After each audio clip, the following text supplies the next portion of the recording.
അസ്സലാമു അലൈക്കും. ഞാനൊരു കാരുണ്യത്തിൻ്റെ കഥയാണ് പറയാൻ പോകുന്നത്. മസ്ജിദ് നബവിയുടെ ഉള്ളിൽ സ്വഹാബികൾക്ക് മതപഠന ക്ലാസ് നടത്തുകയാണ് നബി തിരുമേനി സ്വല്ലല്ലാഹു അലൈഹി വസല്ലം. സദസ്സിൽ ധാരാളം ആളുകളുണ്ട്. എല്ലാവരും നബി തിരുമേനിയുടെ പ്രഭാഷണം ശ്രവിക്കുകയാണ്.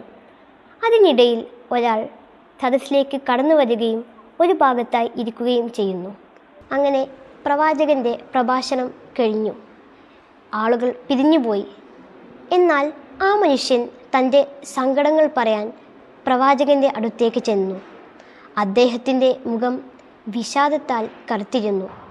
താങ്കളെ അതീവ ദുഃഖപരവശനായി കാണുന്നുവല്ലോ. താങ്കളുടെ പ്രശ്നമെന്താണ്? നബി തിരുമേനി ചോദിച്ചു. തിരുദൂതരുടെ ചോദ്യത്തിനു മുൻപിൽ അദ്ദേഹം മനസ്സ് തുറന്നു. കർക്കശവും ക്രൂരവുമായ പെരുമാറ്റമാണ് എന്നെ അലട്ടുന്നത്. വീട്ടിലും പുറത്തും ഞാൻ ഒറ്റപ്പെടുകയാണ്. എന്നെ എല്ലാവരും വെറുക്കുന്നു. ഇത് മാറ്റിയെടുക്കാൻ എത്ര ശ്രമിച്ചിട്ടും കഴിയാതെ വിഷമത്തിലിരിക്കുകയാണ് ഞാൻ. താങ്കൾ എനിക്കൊരു വഴി പറഞ്ഞു തന്നാലും.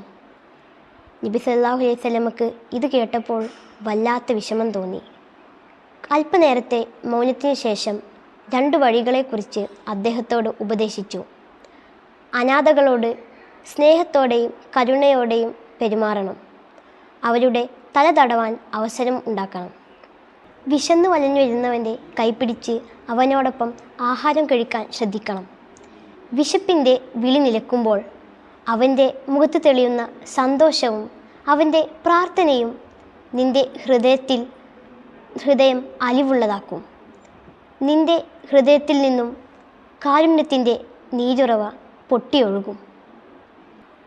ഇത് കേട്ട് ഈ 2 കാര്യങ്ങളും ചെയ്യാമെന്ന് പ്രതിജ്ഞയെടുത്ത ശേഷമാണ് പ്രവാചകൻ്റെ സദസ്സിൽ നിന്നും അദ്ദേഹം പോയത്.